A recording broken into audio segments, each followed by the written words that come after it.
వాక్యం చదువుకుందాం. పరిశుద్ధ గ్రంథాలు తెరవండి. వాక్యం చదువుకుందాం. పరిశుద్ధ గ్రంథాలు తెరవండి. యోబు గ్రంథం 5వ అధ్యాయం 17వ వచనం 18వ వచనం చదువుతున్నాను, ఆలకించండి ఒకసారి. యోబు గ్రంథం 5వ అధ్యాయం 17వ వాక్యం 18వ వాక్యం. కుమారక్క, నీ కుమారుడేడి? జాయేడి ఉన్నాడా? పనుగా ఉన్నాడా? ఓకే. యోబు గ్రంథం 5వ అధ్యాయం 17, 18లో 17వ వచనం ఏమో తెలుసా? నేను చదివే మాటలే మీరు అండర్లైన్ చేయండి. దేవుడు గద్దించు మనుష్యుడు. సురేఖ అంట, శిరీష తీస్తున్నాం, ఇంకా తొందరగా ఎత్తుకు, ఎడం ఎత్తుకు. యోబు గ్రంథం 5వ అధ్యాయం 17వ వచనం ఏముందంటే, దేవుడు గద్దించు మనుష్యుడు ధన్యుడు. అది 17వ వచనం. 18వ వచనం ఏమో తెలుసా? ఆయన గాయపరచి గాయమును కట్టును, ఆయన గాయము చేయును, ఆయన చేతులే స్వస్థపరచును అని రాయబడింది. దేవుడు గద్దించు మనుషుడు ధన్యుడు, ఆయన గాయపరచి గాయమును కట్టును, ఆయన గాయము చేయును, ఆయన చేతులే స్వస్థపరచును. చదివిన ఈ వాక్యాన్ని పరిశుద్ధాత్మ దేవుడు మనకు అర్థమవుతున్నట్లుగా మనకు బోధించి, వాక్యపు సత్యాల్లో మనం స్థిరపరచి, పరిశుద్ధుల స్వాస్థ్యములో మనలందరినీ దేవుడు భద్రపరచును గాక. దేవుని బిడ్డలారా, అక్కడ రాయబడిన మాటలు వివరిస్తాను, వినండి ఒకసారి. 17వ వచనంలో ప్రభు చెప్తున్నాడు, దేవుడు గద్దించే మనుష్యుడు ధన్యుడు. ఎవరు ధన్యుడు? ఎవరు ధన్యుడమ్మా? దేవుడు గద్దించే మనుష్యుడు అంటే దేవుడు కొందరిని గద్దిస్తాడు అని చెప్తుంది వాక్యం అక్కడ. తండ్రి కొడుకుల్ని గద్దిస్తాడా? గద్దించడా? తల్లి కూతుర్లే? హలో, తెలుగు బోలే, హిందీ బోల్నా? తెలుగు ఆతా హై? నేను తెలుగులో మాట్లాడుతున్నాను మిమ్మల్ని. తండ్రి కొడుకులు గద్దించడా? గద్దిస్తాడు. గద్దించడం ఏంది? 4 పెరుగులు పెరుగుతాడు. తండ్రికి హక్కు ఉంది పిల్లలు గద్దించేదానికి, తల్లికే హక్కు ఉంది. కడుపును పుట్టిన తండ్రి, కడుపును పెట్టిన బిడ్డల్ని తండ్రి ఎలా గద్దిస్తాడో బైబిల్ ఒక మంచి మాట రాయబడింది. తండ్రి తనకు ఇష్టుడైన కుమారుని గద్దించు రీతిగా యెహోవా తాను ప్రేమించు వారిని గద్దించును. యెహోవా ఎవరిని గద్దిస్తాడు? ఎందుకు యెహోవా గద్దించిన వాళ్ళు ధన్యులంటే, ఆయన గద్దించేది ఎవరిని? ఆయన ప్రేమించిన వారినే గద్దిస్తాడు. ఆమేన్, హల్లెలూయా. దేవుడు ఎవరిని గద్దిస్తాడు? ప్రేమించిన వాళ్ళనే గద్దిస్తాడు, ప్రేమించిన వారినే శిక్షిస్తాడు. ఆ 17వ వచనంలోనే 2వ లైన్లో ఉంటుంది, దేవుడు గద్దించు మనుషుడు ధనుడు, తర్వాత ఆయన శిక్షని తృణీకరించొద్దని ఉంటుంది అనమాట. దేవుని శిక్ష, దేవుని యొక్క పనిష్మెంట్, దేవుడికి కొట్టే దెబ్బలు, దేవుడు చేసే గాయాలని. ఆ తర్వాత కిందకు వస్తే, ఎప్పుడైతే దేవుడు ఒక వ్యక్తిని గద్దిస్తాడో ఆ వ్యక్తి కొన్ని గాయాలు తగలుతాయంట. అబ్బా, నయోమక్క ఉన్నవా? మా నయోమక్క, మీ ఇద్దరు ఒక పార్టీ, మీరు చూడబాకండి, నా సైజు చూడండి. దేవుడు గద్దించే మనుషుడు ధన్యుడు కదా. దేవుడు ఎప్పుడైతే గద్దిస్తాడో ఆ గద్దించిన మనిషికి గాయాలు తగలుతాయి, గాయాలు అవుతాయి. ఆ కింద చూడండి 18వ వచనం, ఆయన గాయపరచి అంటే దేవుడు కొంత ఏం చేస్తాడన్నా? గాయపరుస్తాడు. ఇదేంటి సార్ విచిత్రంగా చెప్తున్న వాక్యాలు? నువ్వు ఏదో ఆదాం అబ్రాం అలీలు స్తోత్రం 2 మాట చెప్పి పంపించకుండా గాయాలు చేస్తారంటున్నావు. ఇటు చెప్పు, చర్చికి వస్తారు జనాభా. అదేమంటే 2030 కల్లా 500 ఆత్మలు అంటావు, ఏడ చూస్తే గాయాలు అంటావు. హలో, కొందరికి అప్పుడప్పుడు ఇటు చెప్పాలా, జస్ట్ లైట్ గుర్తు చేస్తున్నామా? మన రూటే, జస్ట్ లైట్గా మన రూట్ అయినా ఇది నిజమే, ఇది అబద్ధం కాదు, ఇది నిజమే. దేవుడు కొందరిని ప్రేమించి గాయాలు చేస్తాడు. యెహోవా కొందరిని శిక్షిస్తాడంట. ఎందుకు శిక్షిస్తాడు? తండ్రి తనకు ఇష్టుడైన కుమారుని గద్దించు రీతిగా యెహోవా తాను ప్రేమించు వారిని గద్దిస్తాడు. ఆ గద్దింపులో కొన్ని గాయాలు అవుతాయి వాళ్ళకి. అంటే యెహోవా తాను ప్రేమించే వారికి గాయాలు చేస్తాడు. అసలు ఎందుకు గాయాలు చేయడం? ఎందుకు కొట్టడం? ఎందుకు ఏడిపించడం? ఎందుకు ఈ శాంపదెబ్బలు? ఎందుకు ఇదంతా? ప్రేమిస్తే కొడతారు ఎవరన్నా? ప్రేమిస్తే కొడతారా? భార్యని భర్త ప్రేమిస్తున్నాడు. అంద్రయ్య, మీ భార్య ఉంది, లతమ్మ ఉంది. లతమ్మ ఏందిరా అనింది నిన్ను. ఇంత మంచి భార్య దొరకడం నా అదృష్టం. నా జీవితంలో నన్ను ఏమిరా అని పిలిచే భార్య దొరికిందంటే నా జన్మ సార్థకం అంటారా? నువ్వు ఏమిరా అనాలంటే ఎవరు లేనప్పుడు చూశాను. అందరిలో కానీ రే అన్నావు అనుకో, ఒక్కటిస్తా అని అంటావు. రెండోసారి మళ్ళీ కోపం వచ్చి అందరం రే అనింది, ఇంట్లోకి బా, ఇంకా చాలు, నా వల్ల కాదు. ఇంట్లోకి పోయి అదేంటి ఏ పడది, జగాల నేలే మహారాజా టేబుల్ కడ పెట్టి తలుపేసి బొంగ్ టంగ్ టమాల్ పాట అయిపోయే లోపల సైలెంట్గా వచ్చేస్తారు, హ్యాపీగా నవ్వుకుంటూ వచ్చేస్తారు బయటికి. ఏం జరిగిందంటే, నన్ను కానీ అందరిలో కానీ రే అన్నవా. భార్య అంటే ప్రేమే, కానీ ఒకసారి భర్తలు గద్దిస్తారు, గాయాలు చేస్తారు, అయితే తిడతారు, లేదా కొన్నిసార్లు చేసుకుంటారు వాళ్ళ పరిస్థితులను బట్టి. బిడ్డ అలాగే దేవుడు కూడా కొంతమందిని ప్రేమించే వాళ్ళనే గాయాలు చేస్తారంటక్క. మరి ఎందుకో ఇది కొంచెం బాగా వినండి మీరు బిడ్డ, బాగా వినండి. ఎంత మంచి మాటలంటే, ఇప్పుడు ఒక ప్రశ్న ఏంటంటే, ఎందుకు దేవుడు గాయాలు చేస్తాడు, ఎందుకు దేవుడు శిక్షిస్తాడు, ఎందుకు దేవుడు గద్దిస్తాడు అంటే, మనం బైబిల్లో చాలా రెఫరెన్స్లు ఉన్నాయి. అసలు అంటే అందరిని కొడతాడా, ప్రేమించిన వాళ్ళందరిని కొడతాడా అంటే, యేసు ప్రభువుని ప్రేమించింది మా తప్ప, నేను యేసయ్యని ప్రేమిస్తాను అని అనుకుంటా పోతుంటాడక. అట్టా అందరిని కొట్టడు, జడి అందరినీ కొట్టడు. ఆయన ఎవరిని కొడతాడో తెలుసా? ఇప్పుడు చూడండి, ఆయన ఎవరిని కొడతాడు. 38వ కీర్తన 5వ వాక్యం, 38వ కీర్తన 5వ వాక్యం ఏమో తెలుసా? నా మూర్ఖత వలన కలిగిన నా గాయములు దుర్వాసన గలవై స్రవించుచున్నవి అంటాడు దావీదు గారు. నా మూర్ఖత వలన కలిగిన నా గాయములు దుర్వాసన గలవై స్రవించుచున్నవి. ఇప్పుడు ఈ వాక్య ప్రకారం చెప్పండి, ఎందుకు దేవుడు కొందరికి గాయాలు చేస్తాడు? వారి యొక్క మూర్ఖత వలన. చెప్పండి, దేని వలన? కళ్ళు తెరిచి నేను కనబడకపోయినా నా సయ్య చూడండి, సొక్కాలు మాత్రం కనపడుతుంటాయి, మనిషి కలర్ని బట్టి కనబడను నేను, అయినా చూడాలా, నన్నే చూడాలా. నా ప్రశ్న సమాధానం చెప్పాలి మీరు. దేవుడు ఆయన ప్రేమించిన వారిని ఎందుకు కొడుతున్నాడు, ఎందుకు గాయాలు చేస్తున్నాడంటే మూర్ఖత, మూర్ఖం. దేనివల్ల? మూర్ఖం. యేసయ్య చేత దెబ్బలు తినాలంటే మనకేముండాలా? మూర్ఖం. ఎవరైతే మూర్ఖంగా ఉంటారో పడేల్ అంటుంటుంది అప్పుడప్పుడు. ఎవరి చేతిలో? దేవుడి చేతిలో. సార్ ప్రతి వారం చెప్పే వాక్యానికి ఇరుడు చెప్తాను నేను ఈ వారం. ఏమో దేవుడు చెప్పమన్నాడు ఈరోజు. అట్టనే మీకు మొత్తం కోటింగ్లే కాదు, మధ్యలో మళ్ళీ మరిపోద్దులే, జస్ట్ మీకు తెలియాలి కదా. ఇది కొత్త నిబంధన అయినా అక్క, కొత్త నిబంధన అయినా, ప్రేమ అయినా, కృప అయినా, తల్లిదండ్రుల మధ్య ఎలా ఉంటుందో అంతే దేవుడి మధ్యలో మనకి. తండ్రి బిడ్డని ఎప్పుడు కొడతాడన్నా? డాడీ డాడీ అని డాడీ చెప్పిన ప్రతి మాట ఎన్నోడు అనుకో, కొడతాడా? ఎప్పుడు కొడతాడు డాడీ? నేను ఒకటి చెబితే నువ్వు ఒకటి చేస్తున్నావు, రే చూసి రమ్మంటే కాల్చి వస్తున్నావు, సైతాన్ కా బేట. నేను చెప్పింది ఏంది, నువ్వు చేసింది ఏంది, చూసి చూసి చూసి తగిలిస్తాడు. అమ్మ కూడా ఒక పని చెప్పద్ది, ఆమె చెప్పింది నాకు రివర్స్ చేస్తున్నాం అనుకో, ఆ ఏది నీదే అందరిలా తిడుతుంది అనుకో. నాకు మా అమ్మ 2 వాతలు పెట్టింది, కనపట్ల కదా, చూపిస్తా తర్వాత. ఆ రోజులు అదొక స్టైలు. పిల్లల మాటలు అనలేదంటే అట్ల కాడ పెట్టు. మా అమ్మ కూడా నాకు ఇప్పుడు అడగతాడు అప్పుడప్పుడు, మమ్మీ అంత ఘోరంగా నాకు ఈ పక్క వాత ఈ పక్క వద్దల పెద్ద గాయం అయిపోయి, ఏం మమ్మీ అంత కక్ష నా మీద నీకంటే. రే ఆ రోజుల్లో నీ ముఖం చూసి ఎట్టుండే తెలుసా? నన్ను కొడతావా, నేను కొట్టమంటా అనుకుండేదిరా. నువ్వు ఏ రోజు కూడా నేను చెప్పిన పని నువ్వు చేయలా. టీవీకి పోవద్దు అని చెప్పా. అప్పుడు ఊరికి ఒక ఇంట్లోనే టీవీ ఉండేది. ఏడున్నాడు మా ఓడంటే పలానా టీవీ దగ్గర ఉంటాడు అంతే. పోవద్దు ఆ టీవీకి పోవద్దు అని చెప్పే కొద్ది నువ్వు వెళ్తున్నావు, నీకు ఇట్ట కాదు ఈసారి తాడు దెబ్బ తీసుకుంటా అనేది. అప్పుడు అట్ట ఏం మాట కొట్టావంటే, చెప్పిన మాట ఎందుకు కొడతాను, నా చెప్పిన వినలేదు కాబట్టి. అదే వాక్యం చెప్తుంది. దేవుడు ఆయన ప్రేమించే బిడ్డల్ని ఇంకో మాట చూడండి, ఇంకో మాట, అమ్మా దేవుడు మనల్ని కొడుతున్నాడు అంటే ఆయనకి ఇంకా మన మీద ప్రేమ తగ్గలేదని అర్థం.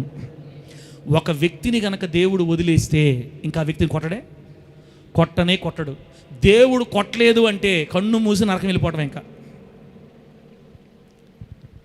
దేవుడు కొట్టలేదు మనల్ని అంటే ఇక మనం నరకానికి మనం రక్షించబడ్డాం కాబట్టి, యేసునందు విశ్వాసం చూస్తున్నాం కాబట్టి మనల్ని అంత ఈజీగా నరకానికి పోనీడు దేవుడు. అలా తప్పిపోకూడదు కాబట్టి దేవుడు మనల్ని చిన్న చిన్న దెబ్బలు కొట్టి తీసుకుంటాడట. మా అమ్మ నాకెట్ట 2 వాతలు పెట్టిందో మీ మమ్మీ నీకెట్ట, మా డాడీ గురించి కానీ చెప్తే మీరు ఇంకా వదిలే, మా డాడీ గురించి మీకు చెప్పకూడదు. ఒకరోజు కోపం వచ్చి ఏం చేశాడంటే 2 కళ్ళల్లో ఏందన్నా కొట్టాడట. డాడీ లేదు ఏంది డాడీ అట్ట కొట్టావు డాడీ నువ్వు అప్పట్లో, నువ్వు చిన్నోడు అంటారా నువ్వా, గోళీలు ఆడ దగ్గర బాగొద్దంటే గోళీలు ఆడ దగ్గర పోతున్నావు, బంగారాలు ఆట ఆడకూడదురా మనం చర్చికి వచ్చి దేవుడు పెట్టేసి పాస్టర్ కొడుకు అంటే, అదేందో చిన్నప్పుడు ఏ ఆటలు లేకుండా ఆడిలో నన్ను ఆ ఆడ దగ్గర పోతే కొట్టా, ఈ ఆడ దగ్గర పోతే కొట్టా, టీవీ దగ్గరకు పోతే కొట్టా, సుబ్బారావు దగ్గర పోయినా కొట్టా, ఎల్లారావు దగ్గర పోయినా కొట్టా. ఇంకో మాట చూడండి, ఈదిలో నిలబడుకున్న మాట దానికి కొట్టా. ఏరా దేవుడు పెట్టలో ఈదిలో నిలబడా. ఇప్పుడు ఆ వాక్యాలు కానీ మీకని చెప్పాను అనుకో, గుడ్ బాస్ అయ్యా, గుడ్ నైట్ అయ్యా, మీకు గుడ్ మార్నింగ్ అయ్యా, నీకు నీ చర్చికి బాయ్ అని చెప్తారు. మా డాడీ నన్ను పెంచాడు కాబట్టి ఇప్పుడు నా చేతిలో మైక్ ఉంది, ఆమె అని చెప్పండి. అట్ట కానీ పెంచకుండా వదిలేసి ఉంటే సీసా ఉండేది. మా డాడీ నన్ను అట్ట కొట్టి పెంచాడు కాబట్టే ఈరోజు నేను దేవునికి ఉపయోగపడుతున్నాను. దేవునికి మహిమ కలుగును గాక. అట్లాంటి డాడీని ఇచ్చినందుకు దేవునికి మహిమ కలుగును గాక. కూర్చుంటే దనేది, లేస్తే దన్నేది, పడుకుంటే దన్నేది, ప్రతిదానికి ధనుడే. ఏంది డాడీ నా మీద నీకు? యెహో తండ్రి తనకు ఇష్టుడైన కుమారుని గద్దించు రీతిగా యెహోవా తాను ప్రేమించు వారిని గద్దిస్తాడు. అక్క ఒక్కొక్కసారి మనకు కొన్ని దెబ్బలు తగులుతాయి, అప్పులైపోతాం మనం. చెప్పండి ఏమైపోతాం? తెలియకుండా అప్పులు చేస్తాం. ఏంది ఇంత అప్పు పడిపోయామో? దెబ్బబడింది. ఒక్కసారిగా మన కుటుంబంలో అశాంతి, అసమాధానం, భార్య భర్తకు పడదు, భర్త భార్యకి పడదు, 24 తగులు, పిల్లలకి మనకు మనశ్శాంతి ఉండదు. పిల్లలు చూస్తే మూతి తిప్పుకుని ఉంటారు, తల్లి చూస్తే మూతి తిప్పుకుని ఉంటుంది. భర్త భార్య మూతి తిప్పుకొని, భార్య భర్త మూతి తిప్పుకునే. ఇది ఇల్లా నరకమా? అశాంతి, అసమాధానం వచ్చేస్తుంది ఇంట్లో. దెబ్బబడింది. బాగా జరుగుతున్న టిఫిన్ అంగడి బుష్ని లేచింది పైకి. ఏం జరగట్లా, అంత ఆదాయం రావట్లా, అక్కడికక్కడికి అయిపోతుంది. ఏంది తనకు అర్థం కావట్లేదే, దెబ్బబడింది. ఆరోగ్యం బాగా ఉంది, తప్పని ఒక చిన్న వ్యాధి వచ్చి పడింది. ఎంత డబ్బుకి వచ్చి పడి తగ్గట్లా. శరీరంలో అది పోయింది, ఇది పోయింది, చిన్న పేగు వాసింది, పెద్ద పేగు పూసింది, కిడ్నీలో 2 ఇంత పెద్ద రాళ్ళు చేరినాయి చెప్తుంటారు మనకి. దెబ్బబడింది. కొందరికి బాగా సాగిపోతారు, టప్పున పడిపోతారు, కిందకి వెనక జారిపోతారు, వెనక వచ్చేస్తారు. బిడ్డరా, ఆత్మీయంగా గాయాలంటే కళ్ళకు కనబడే దెబ్బలు కొడతాను కాదు అర్థం. యెహోవా గాయాలు చేస్తాడంటే అందరు కనబడేటట్టుగా కాళ్ళు చేతులు ఇచ్చేసాను కదా అర్థం. ఆత్మ సంబంధంగా పడతాయన్నమాట మనకు దెబ్బలు. బాగా సాగిపోతున్నది ఒక్కసారిగా వెనక్కి వచ్చేస్తుంది. ఏమైంది? ఎందుకు ఇలా జరుగుతుంది? మొన్నటిదాకా బాగుండిందే, ఏమైపోయింది? బిళ్ళరా, పిల్లలు మనకి మీద తిరగబడతారు. ఇంకా పిల్లలు మన మాట అనరు. అప్పులోళ్ళు వచ్చి ఇన్ని మాటలు తీసేసిపోతారు. సమాధానం ఉండదు, నెమ్మది ఉండదు, ఏడుపు, వేదన, బాధ. 500 ఇంకా నాకేం కాదులే, ఇది చాలు నా జీవితం అనుకుంటావు. బోర్ల పడిపోయింది. ఏంది అయిపోయింది? దెబ్బ పడింది. యెహోవా మనల్ని గద్దించాడు. ఆయన మనకి గాయాలు చేశాడు. గాయాలైనవి. ఎందుకు గాయాలైనయో తెలుసా? మనం కలిగి ఉన్న మూర్ఖత్వం. దేవుని నామానికి మహిమ కలుగును గాక. చెప్పండి గట్టిగా హల్లెలూయా. బిడ్డరా, ఏందది? ఏం కలిగి ఉన్నాము? చెప్పండమ్మా, ఏంది ఇది? మూర్ఖత్వం. మూర్ఖత్వం అంటే అర్థమైందాక? మూర్ఖం అంటే ఏంది? ఎవడు చెప్పినా వినడు. రామయ్య, సీతయ్య, అమ్మా, ఎవడు చెప్పినా వినడు. బైబిల్ గ్రంథాలు మరి పాస్టర్కి ఎన్ని వాక్యాలని చెప్పని, పెద్దోళ్ళు ఎన్ని చెప్పని, ఏయ్ నాకు ఇష్టం వచ్చి నేను చేస్తా, మాకు తెలుసులే, నువ్వు మాకు చెప్పాలా? మాకు తెలీదా? ప్రార్థన చేయాలనే, ఉపవాసం ఉండాలనే, చర్చికి రావాలని మాకు తెలీదా? ఇలా ఆత్మ సంబంధమైన విషయాల్లో మనం మూర్ఖత్వాన్ని ప్రదర్శించినందువల్ల, దేవుని కొరకు ఆలోచించకపోవడం వల్ల, దేవుని పనిని వెనకేయటం వల్ల, మందిరాన్ని మర్చిపోవటం వల్ల, డబ్బును ఎక్కువ ప్రేమించడం వల్ల, భర్తను ఎక్కువ ప్రేమించడం వల్ల, దేవుని కంటే మొదటి స్థానాన్ని లోకస్తులకు ఇవ్వడం వల్ల నీకు ప్రాణభిక్ష పెట్టి నేను భూమి మీద నిలబెట్టిన సజీవుడిని దేవుని పక్కన పెట్టి లోకం కొరకు పరిగెత్తి వెళ్ళిపోతూ ఉన్నావే, ఆ డబ్బు వేటలో పడిపోయి దేవుడిని మర్చిపోయి ఒకవేళ ఎక్కడ పాపంలో పడి నువ్వు నరకానికి వెళ్ళిపోతావేమోనని నిన్ను మరలా తన మార్గంలో తీసుకొచ్చుకోవడానికి ఒక గాయం చేస్తాడు దేవుడు ఎవ్వరికైనా. ఆమేన్ చెప్పండి, గట్టి చెప్పండి హల్లెలూయా. ఏం చేస్తాడు? గాయం. ఇది హాని కలిగించే గాయం కాదు, మేలు చేసే గాయం. ఏం చేసే గాయం? కొన్ని గాయాలు మనకి హాని చేస్తాయి, కానీ యేసయ్య చేసే గాయాలు మనకు మేలు చేస్తాయి. హల్లెలూయా. ఇప్పుడు మనం ప్రార్థన చేసాము, ఆ బిడ్డకి ఇప్పుడు 40 లక్షల అప్పు. దేవుడి దయ వల్ల 40 లక్షల ఇబ్బందిలే, మొత్తం పటాలను తీసి బొట్లో పెట్టింది ఇక్కడ సంచిలో. నేను పోయేలకి అర్థమైంది కదా. మొత్తం ఎవరొద్దు నాకు ఆ దేవుళ్ళు, అసలు నాకు యేసయ్యే కావాలి నుంచి. అంటే ఆ మార్పులోనికి రావాలంటే ఈ శ్రమ రావాలి బిడ్డకి. ఈ శ్రమ వచ్చింది అనుకో, ఇక యేసయ్యే దిక్కు. శ్రమ వస్తే వచ్చింది, ఎంత పెద్ద శ్రమ అయినా పర్వాలే, కానీ ఆ శ్రమ ఇప్పుడు ఆ బిడ్డని దేవుని సన్నిధానానికి చేర్చింది. ఇది మంచిదా చెడ్డదా? కొన్ని గాయాలు మేలు చేస్తాయి మనకి. ఆయన గాయము చేయును, ఆయన చేతులే. ఎంత మంచి మాట, చదవండి ఇది యోబు గ్రంథం 5:18. ఆయన గాయపరచి గాయమును కట్టును, ఆయన గాయము చేయును, ఆయన చేతులే స్వస్థపరచును. దేవునికి స్తోత్రం కలుగును గాక. ఏ దేవుడైతే గాయం చేశాడో ఆ దేవుడే మరలా గాయాన్ని కడతాడు, స్వస్థపరుస్తాడు. ఆమేన్. యేసయ్య చేసే గాయాలు యేసయ్యే స్వస్థపరచాలా. ఈ భూలోకంలో ఏ డాక్టర్ కూడా స్వస్థపరచలేడు. ఎందుకంటే అవి శరీరానికి తగిన గాయాలు కాదు, అది ఆత్మ జరిగిన గాయాలు. గాయానికి కారణం మాత్రం మన మూర్ఖత్వే. తల్లే చెల్లిలా, అమ్మా, ప్రేమే, కృపే, అట్టని మన ఇష్ట ప్రకారం ఆడితే కుదరదు. యేసయ్య ప్రేమ ఉంది, యేసయ్య కృప ఉందని మన ఇష్టానుసారంగా దేవుడిని పక్కన పెట్టేసి, దేవుడిని గూట్లో పెట్టి, దేవుడిని కిటికీలో పెట్టి, దేవుడిని బీరువా బాక్సులో పెట్టి, బైబిల్ తీసుకెళ్ళి టీవీ మీద పెట్టి, బైబిల్ తీసుకెళ్ళి బీరువాలో బట్టల కింద పెట్టి, డబ్బు సంచి పట్టుకొని డబ్బో అని తిరిగితే ఆ పానీలే అనుకోడు. అమ్మో నా బిడ్డ డబ్బు దగ్గరైపోయి, ఈ లోక సంబంధం ఇహ సంబంధమైన సౌఖ్యాల దగ్గరైపోయి, శరీరాశలకు ఎడవబడి, పాపేచ్ఛలో పడిపోయి, నా బిడ్డ నా గురించి జ్ఞానం మర్చిపోయి ఈ బిడ్డ సాతానుకు అందుబాటులోకి వచ్చి ఒకవేళ తన ఆత్మను పోగొట్టుకొని నిత్య నాశనం వెళ్ళిపోయి నరకానికి వెళ్ళిపోతావో, తిరిగి మరలా నా బిడ్డ నా దగ్గర చేర్చుకోవాలని ఆయన ఎన్నిసార్లు మంచిగా చెప్పిన వాక్యాలు చెప్పిన వినం కదా. మనం వినము. ఎన్ని వాక్యాలు చెప్పినా మనము వినలేము. ఎందుకంటే మనిషికి ఒక మాట.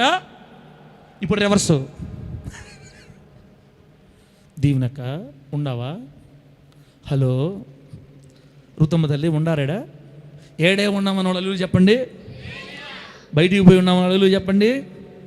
అబ్బా, ప్రభు మిమ్మల్ని ఆశీర్వదించును గాక. తలే ప్లీజ్, యేసయ్యని తప్ప ఈ లోకంలో ఇంకెవరిని ప్రేమించొద్దు. యేసయ్యకి తప్ప ప్రథమ స్థానాన్ని ఇంకెవరికి ఇవ్వద్దు. ఒకవేళ మనం అలా ఇస్తే దేవుని దూరం అయిపోతామని ఆయన భయం. ఎందుకంటే నిన్ను ఆయన పిలుచుకున్నాడు కదా. నువ్వు బాప్తిసం పొందావు, నువ్వు దేవుని నా తండ్రి అంటున్నావు, ఆయన నా దేవుడిని ఒప్పుకున్నావు. అలా నువ్వు ఒప్పుకున్నావు అంటే నిన్ను పరిశుద్ధాత్ముడు ఒప్పించేటట్లాగా. ఇక మరి నీ పేరు పరలోకం రాయబడింది, నిన్ను ఖచ్చితంగా పరలోకం తీసుకెళ్ళాలి కదా. పరలోకం తీసుకెళ్ళాలంటే ఆయన దూరం అవ్వకూడదు, నువ్వు దగ్గరలో ఉండాలి. సాతానుగాడేమో నీకు లేనిపోని ఎర్రలు పెట్టి నిన్ను దేవుని మందిరానికి, పరిశుద్ధతకి, భక్తికి దూరం చేస్తున్నాడు. అట్లాంటప్పుడు ఏం చేశాడంటే మన మూర్ఖత్వం, ఎన్నిసార్లు చెప్పినా, బైబిల్ చదివినా నువ్వు మారట్లేదని కొన్నిసార్లు గాయాలు చేస్తాడు. అవి హానికరమైన గాయాలుగా. చెప్పండి ఏ గాయాలు అయ్యి? ఏం చేస్తాయి? మేలు చేయు గాయములు. అంశం పేరు రాసుకోండి బిడ్డ. రాసావు, పెట్టావమ్మా? చేసావా? చేయలేదా? ఆ అంశం పేరు రాసుకోండి. మేలు చేయు గాయములను స్వస్థపరిచే దేవుడు. అది మేలు చేసే గాయాల్ని స్వస్థపరిచే దేవుడు. ఇది చూసి హవీలా రాత్రి ఏంది ఇదే ఏందో నువ్వు ఏదేదో రాస్తుంటావు, గాయాలు ఏంది మేలు చేసేది ఏంటి డాడే? సర్లే రేపు హిందువులే, మరి సస్పెన్స్ ప్రస్తుతానికి వానికి హిందువులే అన్న. మన దేవుడు ఏ రోజు కూడా మనకు కీడు చేసే గాయాలు పెట్టడు. ఆయన మనకి ఏది చేసినా మేలు చేసే గాయాలే పెడతాడు. దేవునికి స్తోత్రం కలుగును గాక. ఇంకొక మాట, ఆయన చేసిన గాయం మరలా ఆయనే కట్టాలి, ఆయనే స్వస్థపరచాలి. చెల్లిలా, అక్క, అమ్మ, అన్న, తమ్ముడు, నీకు ఎన్ని గాయాలు తగిలాయో, అసలు గాయం ఉందా? ఒకవేళ గాయంలో ఉన్నావు ఇప్పుడు ఏమన్నా, నువ్వు నో టెన్షన్, నో వర్రీ. నువ్వు ఒకటే గుర్తుపెట్టుకోవాలి, నాలో ఏమైనా మూర్ఖం ఉందా? నేను దేవుని విషయంలో ఏదైనా దూరం అయిపోయానా? పవిత్రత విషయంలో దూరం అయిపోయానా? భక్తి విషయంలో దూరం అయిపోయానా? దేవునికి నా మనసులో స్థానం ఉందా? మందిరాన్ని నేను ప్రేమిస్తున్నానా? అసలు దేవుని కొరకు తపన్నాలో ఉందా, లేదా లోకం మీద అల్లాడుతున్నానా?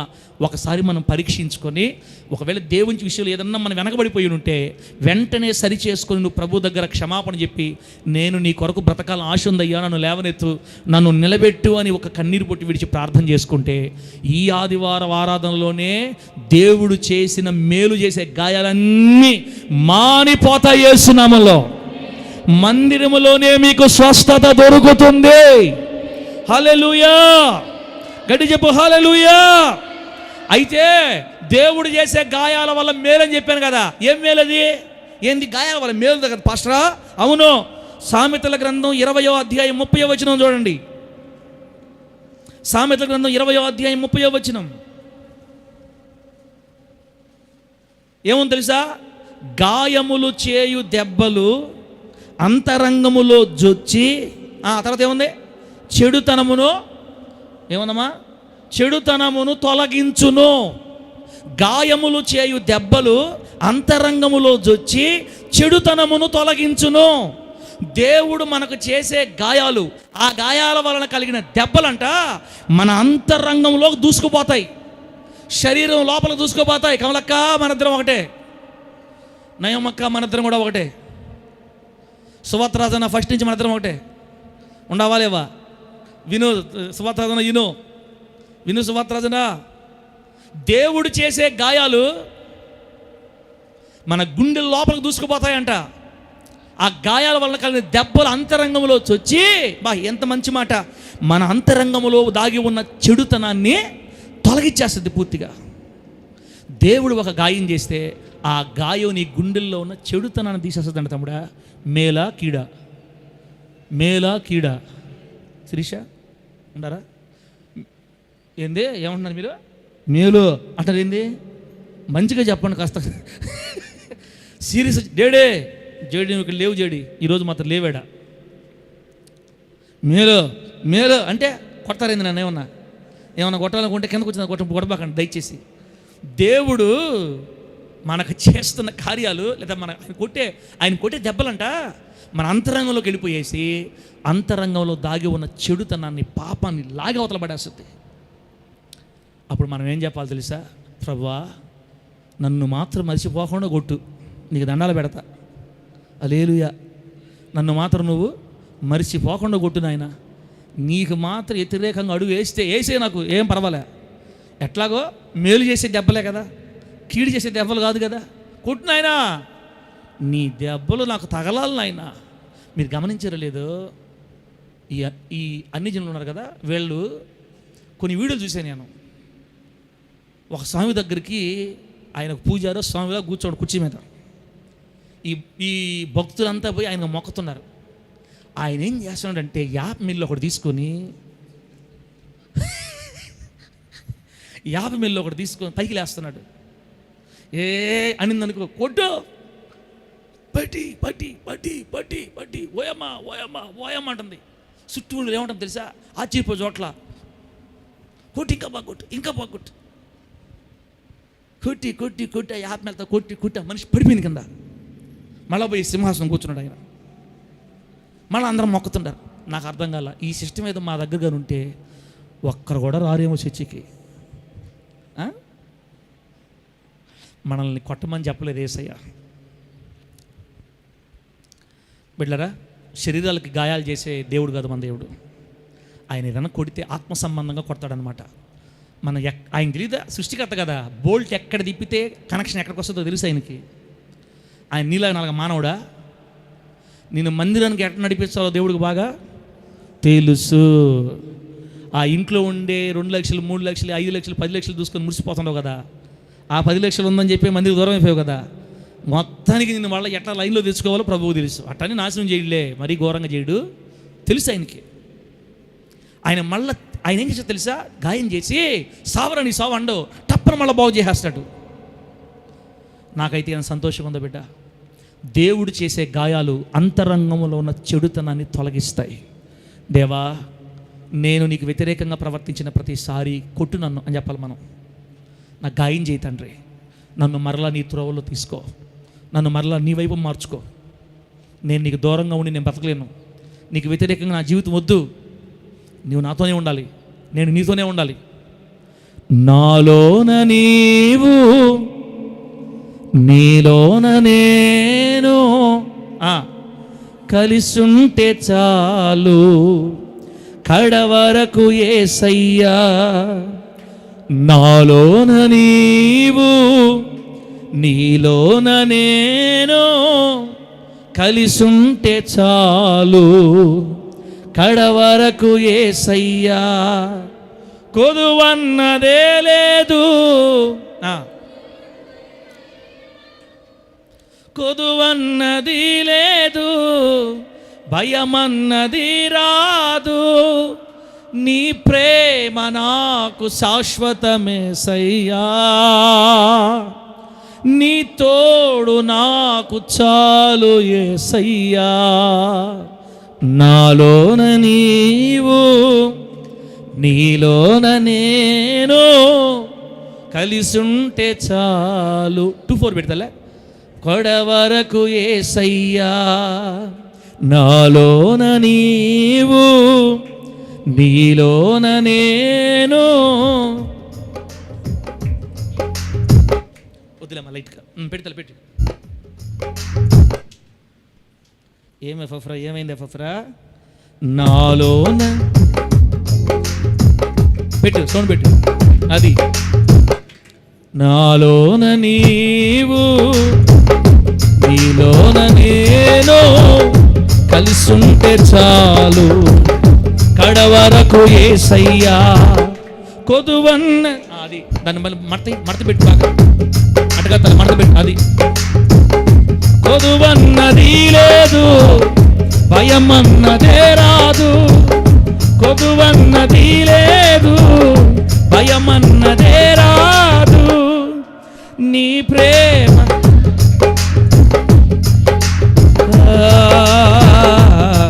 నీ తోడు నాకు చాలు యేసయ్యా. నీ ప్రేమ నాకు శాశ్వతమేసయ్యా. నీ తోడు నాకు చాలు యేసయ్యా. నాలోన నీవు నీలోన నేను. హల్లెలూయా. సైతాను కూడా ఇష్టం లేదు మనం పడేది. వేరే ఫోన్ పెడతా, వేరే ఫోన్ పెట్టుకో, లేకపోతే మడతేసి పెట్టుకో, మడతేసి పెట్టు. రైట్ బిడ్డలారా, ఏం చెప్పానమ్మా, ఏం చెప్తానన్నాను? దేవుడు మనకు మేలు చేస్తాడా? ఆ గాయాల ద్వారా మేలు కలుగుతుందా అంటే ఆ మేలు చెప్పాను కదా. అంతరంగంలో చొచ్చి ఏం తీసేస్తుందమ్మా? దేవుడు చేసే గాయాలు, ఆయన కొట్టే దెబ్బలు మన అంతరంగంలోకి వెళ్ళి చెడుతనం మొత్తం తీసేసి మరలా మనల్ని దేవునికి సమీపంగా మార్చేస్తాయి, దేవుళ్ళో మనల్ని స్థిరపరుస్తాయి. బిడ్డలారా, ఆ గాయాలు కలిగినప్పుడు అమ్మ, దేవుడు మనకు ఆ గాయాలు చేసినప్పుడు ఏమైపోతాం తెలుసా? నిరాశలోకి వెళ్ళిపోతాం. అయిపోయింది నా జీవితం, అయిపోయింది నా బతుకు అనిపిస్తుంది మనకి. 147వ కీర్తన 3వ వచనం చూడండి. మ్యూజిక్ పెడతలే, మ్యూజిక్ పెట్టు. 147వ కీర్తన 3వ వచనం. 147వ కీర్తన 3వ వచనంలో ఏమని చెప్పండి చూడండి. గుండె చెదరిన వారి గాయములు కట్టువాడు. గుండె చెదరిన వారి గాయాలు కడతాడు. ఎప్పుడైతే దేవుడు గాయాలు చేస్తాడో గుండె చెదిరిపోద్ది, బాధ వచ్చేస్తుంది. దేవుడు కూడా నన్ను మర్చిపోయాడా, ఇక నన్ను దేవుడు కూడా పట్టించుకోడా, అయిపోయినట్టుంది. 2030కి 500 మంది వస్తారంటావా? అసలు వస్తారా? మళ్ళీ నాకు స్టూడియో షాప్ పెట్టుకోవాలా ఏమో అని మనకి ఎటైపోద్దంటే మన నిరీక్షణ కూడా కోల్పోయే పరిస్థితి వస్తుంది. బిడ్డలారా, ఎప్పుడైతే దేవుడు మనల్ని ఇలా దెబ్బలు కొడతాడో ఒక్కొక్కసారి మన గుండె చెదిరిపోద్ది, కన్నీళ్ళు వస్తాయి, బాధ వస్తుంది, ఏడుపు వస్తుంది, కొన్ని రాత్రులు నిద్రపట్టదు. చాలా వేదనకరమైపోయిన మన పరిస్థితుల్లో ప్రభు ఏం చేస్తాడో తెలుసా? నా బిడ్డ గుండె చెదిరిపోయింది, ఇంకా నా బిడ్డ నేను ఎక్కువసేపు ఇలా పెట్టానంటే నా బిడ్డ తట్టుకోలేడు, వాడు సహించగలిగినంత కంటే ఎక్కువగా వాడిని మనం ఇబ్బంది పెట్టకూడదని వెంటనే ప్రభు గుండె చెదరిన పరిస్థితుల్లో ఉన్న బిడ్డల యొక్క గాయాలు కడుతాడు. దేవునికి మహిమ కలుగును గాక. దేవుడు మన గాయాలు కట్టే దేవుడు. నీ గాయాలు కడతాడు బిడ్డ ఖచ్చితంగా. ఇర్మియా గ్రంథం 30:17 ఇర్మియా గ్రంథం 30:17 నీ గాయములు మాన్పేదనని రాయబడింది అక్కడ. అమ్మ గాయాలు ఏం చేస్తాడంటమ్మా? అమ్మ ఈరోజు వాక్యం అంతా గాయాలే. ఈరోజు వాక్యం అంతా గాయాలు. ఏ గాయాలు? కీడు చేసే గాయాలు, మేలు చేసే గాయాల? మేలు చేసే గాయములను స్వస్థపరిచే దేవుడు, మాన్పే దేవుడు, కట్టే దేవుడు. నీ గాయములు మాన్పేదనని రాయబడింది అక్కడ. వీళ్ళరా ఒక్కోసారి మనకు తగిలిన గాయం యొక్క తీవ్రతను బట్టి గుండె చెదిరిపోద్ది, ఆవేదనకరమైన పరిస్థితికి వెళ్ళిపోతాం, మూలుగుల్లోకి వెళ్ళిపోతాం. రాత్రులు నిద్ర పట్టక గుండెలు మరి దిండు తడిచిపోతుంటుంది, ఏడుస్తుంటే దుప్పటి తడిచిపోద్ది. అది అనుభవించే వాళ్ళకి అర్థమవుతుంది బిడ్డ, అందరికి అర్థం కాదు. ఆ కృంగిపోయిన పరిస్థితుల్లో, నాకు ఎవ్వరు లేరని ఏడ్చే పరిస్థితుల్లో, అప్పుడు కూడా ప్రేమగల తండ్రి ఇంక చాలు నా బిడ్డని ఇంక ఇబ్బంది పెట్టకూడదని ఆయన వెంటనే వచ్చి మన గాయాలు మాన్పే కార్యక్రమం స్టార్ట్ చేస్తాడు. మన దేవుడు గాయాలు కట్టడం స్టార్ట్ చేస్తాడు. ఆ గాయాలు స్వస్థపరచడం స్టార్ట్ చేస్తాడు. అందుకే వాక్యం చెప్పింది, ఆయన చేతులే గాయాలు చేస్తాయి, మరలా ఆ చేతులే గాయాల్ని స్వస్థపరుస్తాయి. ప్రభు నామానికి మహిమ కలుగును గాక. దేవుని బిడ్డలారా, ఈ ఆదివారం మీతో దేవుడు మాట్లాడుతున్నాడు. ఒకవేళ ఇప్పుడు మీరు గాయాల్లో ఉన్నట్లయితే ఆ గాయాలు ఎందువల్ల కలిగాయో ఒకసారి ఆలోచించుకోండి. మనలో ఏమైనా మూర్ఖత్వం ఉందా? దేవుని విషయంలో మనం ఏమన్నా కొంచెం వ్యతిరేకంగా ప్రవర్తిస్తున్నామా? మనం ఏదైనా దారి తప్పామా? మనకి ఇష్టం వచ్చినట్టు నడుస్తున్నామా? కాస్త దేవుని ప్రక్కన పెట్టి డబ్బు వైపుకి, లోకం వైపుకి, శరీరాశల వైపు తిరిగిపోయామా? దేవుని భయం అనేది లేకుండా అయిపోయిందా? దేవుని మీద ప్రేమ తగ్గిపోయిందా? సంఘం మీద ప్రేమ తగ్గిపోయిందా? కాస్త దేవుని దూరంగా ప్రవర్తిస్తున్నావా? ఆలోచించుకో ఒకసారి బిడ్డ. ఒకవేళ నిజంగా నీకు తగ్గిపోయినట్టు అనిపిస్తే వెంటనే ప్రార్థన, వెంటనే కన్నీళ్ళు విడిచి, ప్రభువా నన్ను క్షమించు, నేను అలా ఉండకూడదయ్యా, ఇలా చేయకూడదు, నేను ప్రభు మోసపోయాను, సాతాను నన్ను మోసం చేశాను, నన్ను క్షమించని నువ్వు కన్నీరు విడిచి క్షమాపణ ప్రార్థన చేసి క్షమాపణ అడిగితే ఈ ఆదివారమే, ఈ ఆరాధనలోనే నీ గాయాలు మానపడం, నీ గాయాలు కట్టడం ఆయన స్టార్ట్ చేస్తాడు. కొద్ది రోజుల్లో ఆ గాయాలు మానిపోతాయి. కొద్ది కాలంలో నీ గాయాలు మానిపోబోతున్న యేసునామములో. కొద్ది రోజుల్లో నీ గాయం మానిపోబోతుంది. నీ 5 లక్షల అప్పులు యేసు నామములో తీరిపోతాయి. అంతే, 40 లక్షలు కాదు, 4 కోట్లైనా యేసు నామములో అలా ఎత్తి బయట పెట్టేస్తాను నిన్ను. ఆయనకు అసాధ్యమైంది లేదు. 1994 సంవత్సరంలో 70,000 అప్పు అంటే ఎంతనా ఆ రోజుల్లో? 70,000 అంటే ఇప్పుడు ఎంత అనుకోవాలా? 40 లక్షలు అనుకోవాలా? 50 లక్షలు అనుకోవాలా? 1994లో 70,000 అప్పు మా డాడీకి ఒకే 70,000 అప్పు. 2 సార్లు స్తంభాన్ని కట్టేస్తారు. డాడీని స్తంభాన్ని కట్టేస్తారు చెప్పు తీసి. కట్టలేనుడు దేనికి నువ్వు? దేనికి? తెల్ల బట్టలు వేసుకొని పాస్టర్ పని చేస్తే కట్టవా? ముందు నా డబ్బు కట్టేప్పుడు తెల్ల బట్టలు వేసుకోరా అని ఎగతాలు చేశారు, అవమానం చేశారు, ఉమ్మి ఊశారు కింద. మోగే ఫోన్లన్నీ ఆగిపోవును గాక. జాగ్రత్తగా ఉండండి మోగే ఫోన్ల విషయంలో. ఇంకా సౌండ్ రాదు ఇంక ఫోన్లకి. నాయమక్క జాగ్రత్త. ప్రభువు నామానికి మహిమ కలుగును గాక. పరిశుద్ధాత్మ దేవుడు మాట్లాడుతూ ఉంటాడు. అక్కడ టక్కన సౌండ్ వచ్చింది అనుకో, ఆయన డిస్టర్బ్ అయిపోతాడు. కాబట్టి స్విచ్ ఆఫ్ చేసేసుకోండి, లేకపోతే సైలెంట్లో పెట్టుకోండి. బయటికి పోక మాట్లాడేసా పోక. ఈ ఒకసారి నిన్ను వదిలేస్తున్నా పో, నీ ఫోన్కి ఏం కాదు పో. మన గాయాలు మాన్పి, గాయాలు కట్టి, క్షమాపణ అడిగితే చెయ్యి పట్టుకొని లేపి నిలబెడతాడు. మీకు విషయం తెలుసా? మా డాడీకి ఆ రోజుల్లో 70,000 అప్పు కట్టింది ఒకే ఒక ఆయన. ఒకే ఒక్క వ్యక్తి చేత 70,000 అప్పు కట్టి చేసి సంతోషంగా సేవ చేసుకోవడానికి దేవుడు కృప చూపించాడు. ఆమె చెప్పండి. ఆ రోజు నుంచి ఈ రోజు దాకా మా డాడీ ఒకరి దగ్గర రూపాయి తీసుకుంటే ఒట్టు. ఆ అప్పులంటే భయం అంట ఆ రోజు నుంచి మా డాడీకి. కొంతమందికి అప్పులు భలే తెగబడుతుంటారు. వద్దు వద్దు వద్దు, వచ్చిందా ఉన్న దాంట్లో చాలు బిడ్డ, అడ్జస్ట్ చేసుకోండి, కాస్త ఆలోచించండి. మనం సమాధానంగా ఉండాలంటే కలిగిన వాటితో తృప్తి పొంది ఉండమని వాక్యం చెప్తుంది. మనకి కలిగిన వాటితో తృప్తి పొందాలి, ఉన్న వాటితో తృప్తి పొందాలి, కావాలని కోరుకోవాలి, దేవుని అడగాలి, సమయం వచ్చినప్పుడు ఇస్తాడు. కలిగిన వాటితోని తృప్తి పొందే మనసు ఉంటే సంపన్న స్థితి యందు ఉండనెరుగుదునో దీనస్థితి ఎందునో ఉండనిరుగుదును. నా దేవుడు నాకు ఏ స్థితి నియమించాడో ఆ స్థితిలోనే నేను సంతృప్తి కలిగి ఉండ నేర్చుకొని ఉన్నాను. మన ఇంట్లోకి డబల్ కాట్ మంచం కొంటే మన దగ్గర డబ్బు ఉంటేనే కొనుక్కొచ్చుకొని తీసుకొచ్చుకోవాలా? ఒక అద్దం కొన్నా, లేకపోతే బీరువా కొన్నా, లేకపోతే డ్రెస్సింగ్ టేబుల్ కొన్నా, డైనింగ్ టేబుల్ కొన్నా, అది కొన్నా, ఇది కొన్నా, కారు కొన్నా, బైక్ కొన్నా, ఏది కొన్నా 60 రూపాయలు కట్టి 40 రూపాయలు అప్పు పెట్టుకోవాలా? అంతే కదా? 60 రూపాయలు కట్టి 40 రూపాయలు అప్పు పెట్టుకోవాలి, ఈజీ కట్టేస్తాం. లేకపోతే 70 రూపాయలు కట్టి 30 రూపాయలు పెట్టుకోవాలా? 10 రూపాయలు కట్టి 90 రూపాయలు పెట్టుకుంటే ఎంతనా? మనం కట్టేది ఎంత? 10,000 కట్టు బైక్ తీసుకోబో, 10,000 కట్టు బైక్ తీసుకోబో. చిన్నోళ్ళు కదా వాళ్ళు కూడా, ఎవరా? ఫైనాన్స్ వాళ్ళు. డైరెక్టర్ గారికి ఫోన్ చేస్తున్నారంట, అయ్యా సార్ మీకు 4 లక్షలు ఉంది, 3 లక్షలు ఉంది, తీసుకున్నాక ఫోన్లు చేస్తారు. తీసుకున్న తర్వాత చూపిస్తారు సుక్కలు. వద్దు, కలిగిన వాటితో తృప్తి పడితే చాలా వరకు సేఫ్ అయిపోతాం బిడ్డ.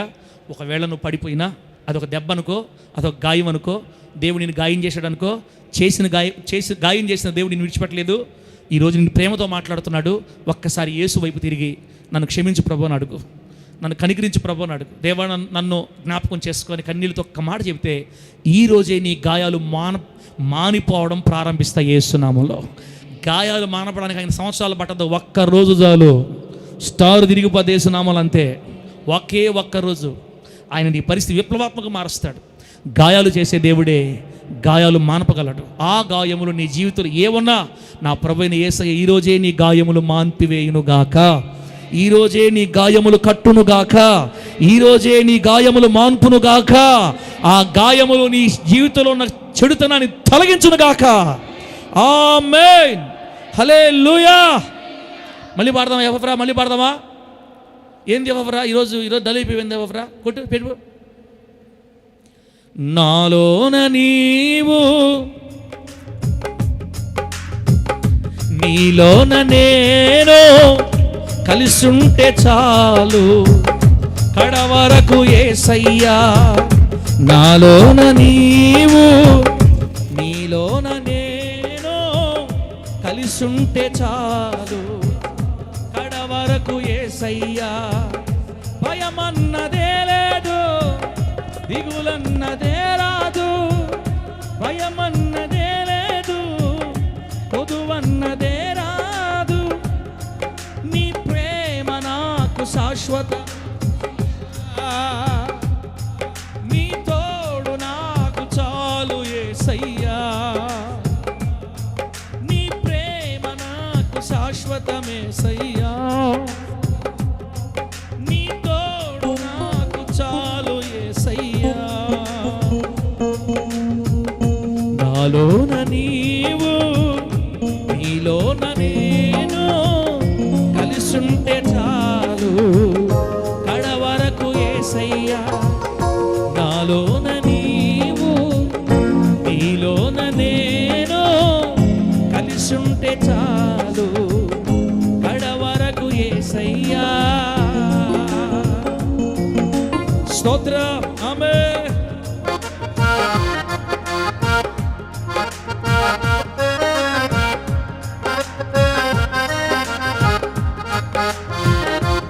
రిథం సౌండ్ పెడతా.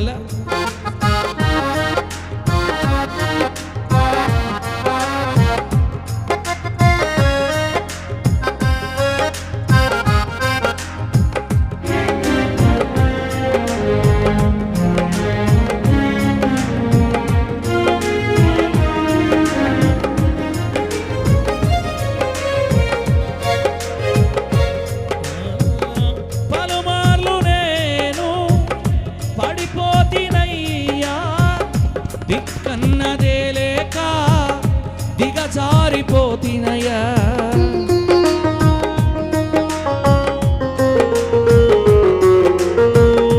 పలుమార్లు నేను పడిపోతినయ్యా, దిక్కన్నదే లేక దిగజారిపోతినయ్యా. నా చేయి పట్టి నన్ను లేపితివే,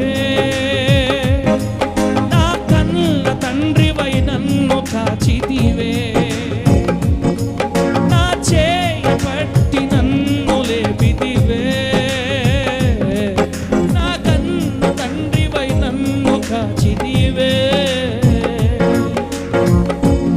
నాలోన నీవు నీలోన నేను కలిసుంటే చాలు కడవరకు యేసయ్యా.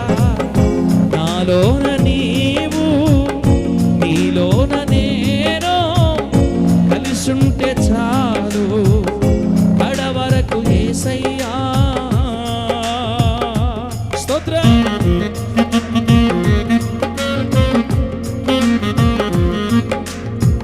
బాటిల్కి మోపు తీసేయాలి జానపాలన్నా.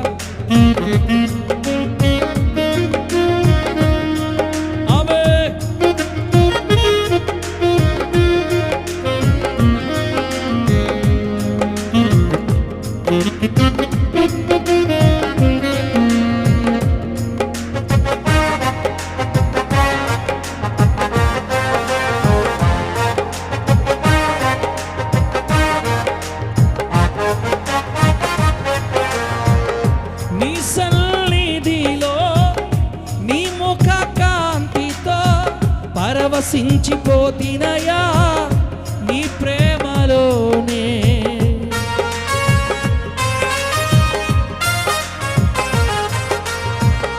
నీ సన్నిధిలో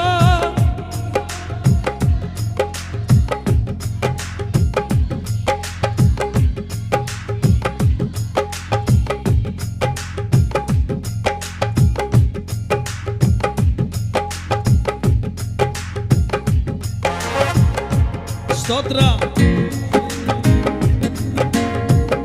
నీ సన్నిధిలో నీ ముఖ కాంతితో పరవశించిపోతినయా నీ ప్రేమలోనే. నాలోని ఆశ నీవు యేసయ్యా, చిగురించు కొమ్మగా నన్ను చేయుమయ్యా.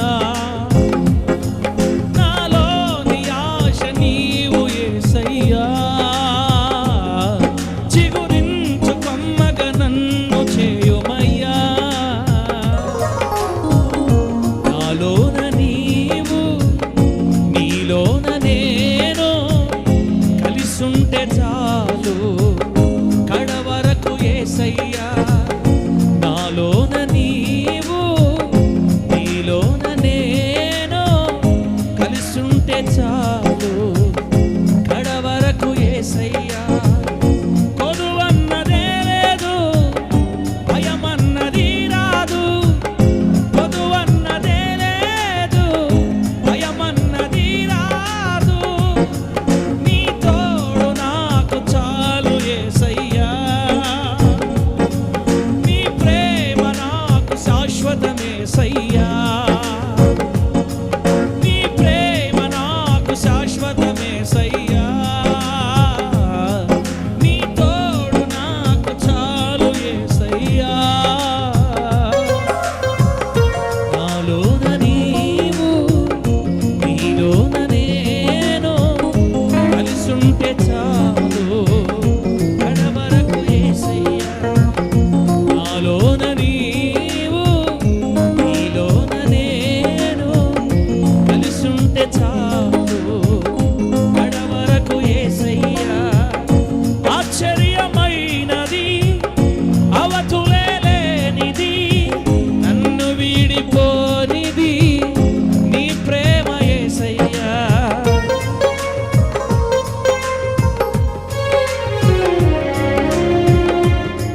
ఆశ్చర్యమైనది అవతులే లేనిది నన్ను వీడిపోనిది నీ ప్రేమ యేసయ్యా. ఎనలేని ప్రేమను నాకు పంచితివే, అరచేతిలోన నన్ను దాచితివే. ఎనలేని ప్రేమను నాకు పంచితివే, అరచేతిలోన నన్ను దాచితివే. నాలోన నీవు నీలోన నేను కలిసుంటే చాలు కడవరకు యేసయ్యా. నాలోన నీవు నీలోన నేను కలిసుంటే చాలు కడవరకు యేసయ్యా.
దేవుని నామానికి మహిమ కలుగును గాక. బిడ్డ 10 నిమిషాలు ఆపేద్దాం. ఇంకా మీకు అర్థమైంది ఈరోజు ప్రభు ఏం చెప్పదలుచుకున్నాడో. అమ్మా, గాయాలు కలిగి చాలామంది బిడ్డలు ఇక్కడికి వచ్చినారు. అది మీకు సాతాను చేసిన దెబ్బలు కాదక్క, చాలా వరకు దేవుడు కలుగు చేసిన గాయాలే. ఆ దేవుడు కలుగు చేసిన గాయాలు ఖచ్చితంగా ఒకవేళ దేవుడు కలుగు చేసిన గాయాలే అయితే ఈరోజే ఆ గాయాలు మానిపోబోతున్న యేసు నామంలో.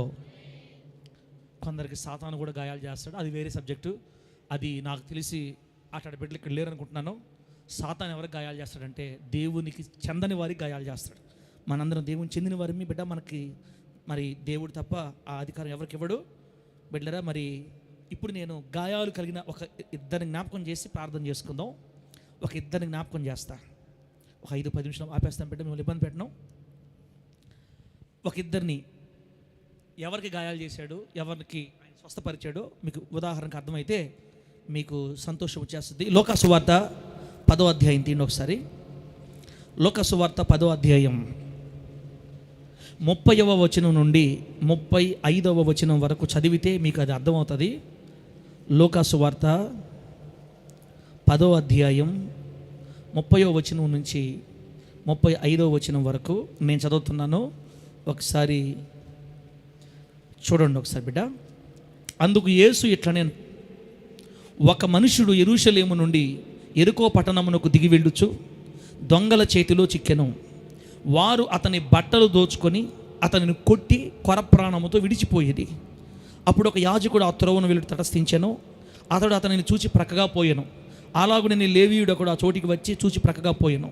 అయితే ఒక సమరయుడు ప్రయాణమైపోవచ్చు అతడు పడి ఉన్న చోటికి వచ్చి అతనిని చూచి అతని మీద జాలిపడి దగ్గరకు పోయి నూనెయు ద్రాక్షారసమును పోసి అతని గాయములను కట్టి తన వాహనం మీద ఎక్కించి ఒక పూటకోళ్లవాని ఇంటికి తీసుకొని పోయి అతన్ని పరామర్శించెను. మరునాడు అతడు 2 దేనారములు తీసి ఆ పూటకోళ్లవానికి ఇచ్చి, ఇతని పరామర్శించుము, నీవింకా ఏమైనాను ఖర్చు వేసినాడల్లా నేను మరలా వచ్చినప్పుడు అది నీకు తీర్చెదనని అతనితో చెప్పి పోయెను. దేవుని నామానికి మహిమ కలుగును గాక. బిడ్డలు ఒకసారి గట్టిగా హల్లెలూయా చెప్పండి. ఇంకోసారి చెప్పండి. దేవుడి మీద కోప్పడబాకండి అక్క. దేవుడు కూడా గాయాలు చేస్తే మేము ఎవరు కొనుక్కోపకండి. అందరికీ చేయడు. ఆయన ప్రతిదానికి ప్రతి చిన్నదానికి చేయడు. ఇక నా బిడ్డ చెయ్యి దాటిపోతున్నాడే అనుకున్నప్పుడే గాయాలు చేస్తాడు. ఇప్పుడు చూడండి, అసలు అర్థమైపోద్ది మీకు. ఇది మంచి సమరయుడు ఉపమానం. ఏ సమరయుడమ్మా? హలో, ఏ సమరయుడు? మంచి సమరయుడు అంటారు దీని మామూలు బైబిల్లో.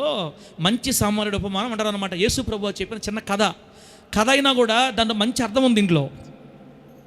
యేసు ప్రభువు ఏం చెప్పారంటే, ఒక వ్యక్తి యెరూషలేము నుండి యెరికోకు దిగి వెళ్తున్నాడని రాయబడింది బైబిల్లో. చెప్పండి, యెరూషలేము నుంచి యెరికోకి దిగి వెళ్తున్నాడు. బిడ్డరా, యెరూషలేము కొండ మీద కట్టబడిన పట్టణం. 7 కొండల మధ్యలో ఉంటుంది యెరూషలేము. హలో, ఎన్ని కొండలు? 7 కొండల మధ్యలో ఉంటుంది యెరూషలేము. మన దగ్గర కూడా 7 కొండలు ఉన్నాయి. మన జిల్లాలో కూడా. ఇప్పుడు జిల్లా మారిందా? మారిందా? మారింది. ఆ పేరే పెట్టేశారు ఆ జిల్లాకు కూడా కదా.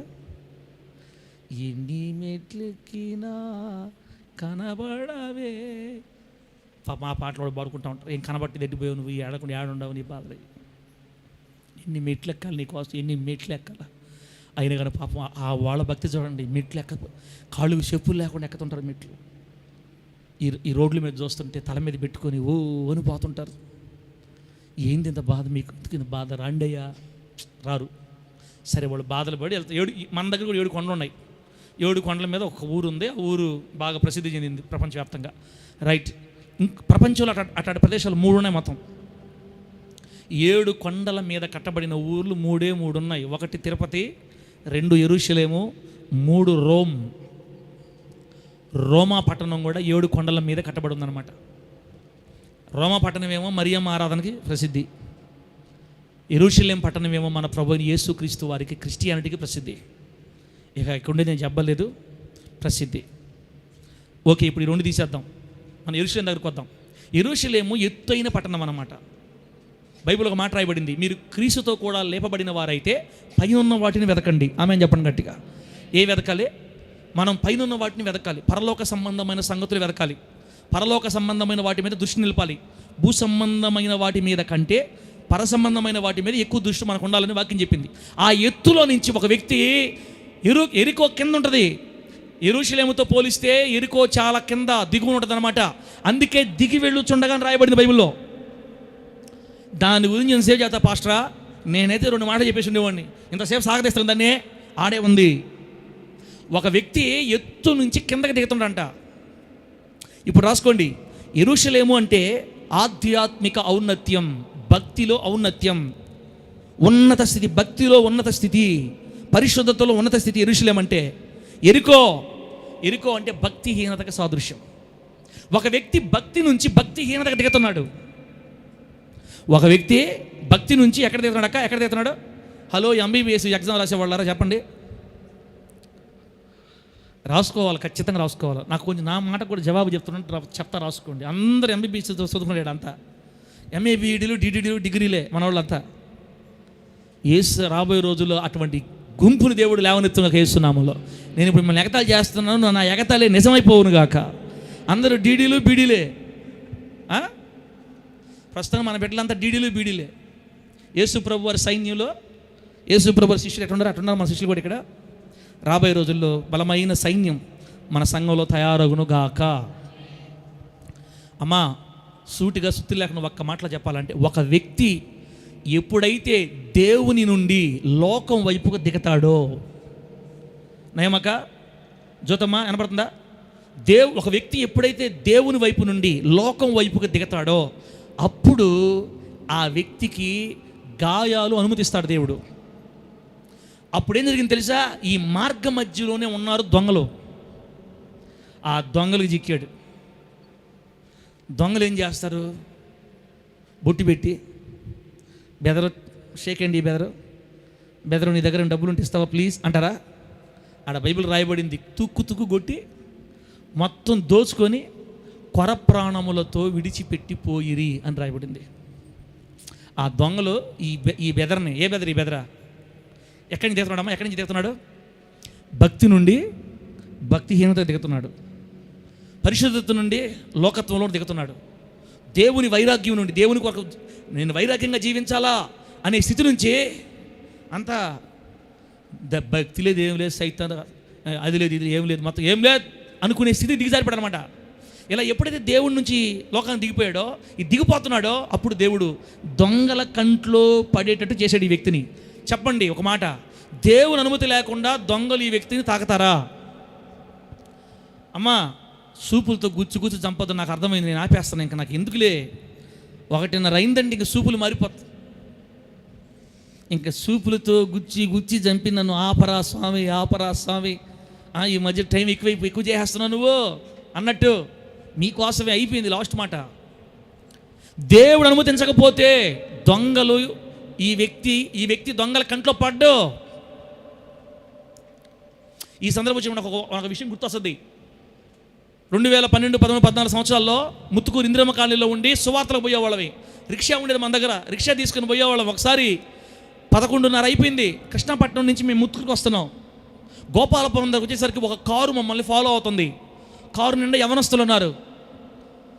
బండిలో పాస్టర్ ఒకదనేమైనా పరిపూర్ణ కూడా లేరు. పాస్టర్మా, నేను, 2 చిన్నపిల్లలమి.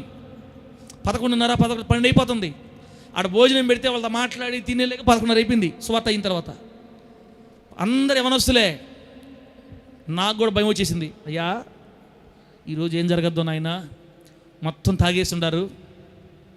నేరు దగ్గరికి వస్తారు, మన వెనక్కి వెళ్తారు. నేరు దగ్గరికి వచ్చి బ్రేక్ వేస్తారు, మన వెనక్కి వెళ్తారు. వాళ్ళు మమ్మల్ని దాటట్లా. రాత్రి చెమ్మ చీకటి. బిడ్డరా, వాళ్ళు అనుకుంటే ఏదైనా చేయొచ్చు. ఆ రోజు 4 దెబ్బలు కొట్టినాను, గందరగోళ కాళ్ళ పడేసి ఏమైనా చేయొచ్చు. ఆ రోజు నేను దేవుని శక్తిని చూసే బిడ్డ, వాళ్ళు ఏందో అర్థం కావట్లా. వాళ్ళు ఇంచుమించుగా 3-4 కిలోమీటర్లు మా వెనకే వచ్చారు, కానీ మా ముందుకు రాలేదు, మమ్మల్ని ఏమనలేదు. 3-4 కిలోమీటర్లు బండనకే వచ్చారు. వాళ్ళు చిన్నగా వచ్చారు. మేము ఆగితే ఆగారు, మనం మూస్తే ముందుకు వచ్చారు. పెట్రోల్ బంక్ దాటిన తర్వాత అప్పుడు ముందుకు వెళ్ళిపోయారు. తర్వాత నేనది ఏంటంటే ఆయన అనుమతి ఇవ్వకపోతే దొంగ కూడా బండి దిగలేడు యేసునామంలో. గట్టి చెప్పు హల్లెలూయా. హంతకులు కూడా బండి దిగలేరు యేసునామంలో. ఆయన అలా కాస్తే మనల్ని. కానీ ఈ వ్యక్తి కాస్త భక్తిని వదిలిపెట్టి ఆడ దిగుతున్నాడు, ఎరుకోక దిగుతున్నాడు కాబట్టి దొంగల కడ్లో బడేటట్టు చేశాడు దేవుడు. బడితి పూజ చేశాడు యేసునామంలో. ఏ పూజ? ఒంటి నిండా గాయాలే. ఇసాల పాటకు ఫోన్ చేయండి, కొట్టు 70 నంబర్ లాస్ట్లో 70 ఉంటుంది, కొట్టుమే నువ్వా, ప్రార్థన చేయాలా. ఫుల్గా ముక్కుడు దుమ్ము రేపేశారు అంతే. ఇస్రాయల్ పాస్టర్కి ఫోన్ చేస్తే వస్తున్నా అని ఆడే ఉండని చెప్పారు. ఈయన రోడ్డు పక్కన పడిపోయినాడు. ఈయన మొత్తం భర్త వెళ్ళిపోయారు, లేకపోతున్నాడు. చావు దెబ్బలు కూడా వెళ్ళిపోయారు అంతే. మొత్తం ఎవరో మంచి వాళ్ళు ఉండాలా, దొంగలు కూడా మంచిగా ఉండాలా, తీసుకొని వెళ్ళిపోవాలి. ఏదైనా భయపెట్టిపోవాలా. సావు దెబ్బలు కొట్టింది మనోడు. సావు దెబ్బలు కొడితేనే లైన్లోకి వస్తాడు అన్నమాట. హల్లెలూయా చెప్పండి గట్టిగా. కొందరికి సావు దెబ్బలు పడితేనే లైన్లోకి వస్తారు, కొందరు ఒక్క దెబ్బకే లైన్లోకి వచ్చేస్తారు యేసునామంలో. వాళ్ళలో నేను ఫస్ట్ ఉంటా. నాకు ఏసై దెబ్బలు ఎట్లుంటాయి బాగా తెలుసు. మనకు ఊరకు అర్థమైపోద్ది ఇంట్లో. పడింది, అయ్యా స్తోత్రం తండ్రి, అలిలే వద్దు ఇంక ఈ దెబ్బ చాలు నాయనా, నేను సెట్ అయిపోతానయ్యా. సార్ మీకు కూడా పడతాయా? అవును, నేనేమన్నా దేవుడినా? నేను కూడా మనిషినే, నాకు కూడా పడతాయి. కొందరికి ఏ దెబ్బలు పడాలా చెప్పడమ్మా? ఏ దెబ్బలు పడాలా? కొందరికి ఏ దెబ్బలు పడాలా? సావు దెబ్బలు పడితేనే తెలివి వస్తుంది అని పడిపోయాడు పక్కన. ఆ దారిన ఒక యాజకుడు పోయాడంట, పాస్టర్ గారు పోయాడు. చూసా, పాస్టర్ అట్టేటి వాళ్ళు ఉన్నారు. వాడు మొక్కుతుంటే రే మనకెందుకు వచ్చిన బాధ, పట్టుకుంటే మళ్ళీ కేసు పెడతారు పని. వెళ్ళిపోయాడు.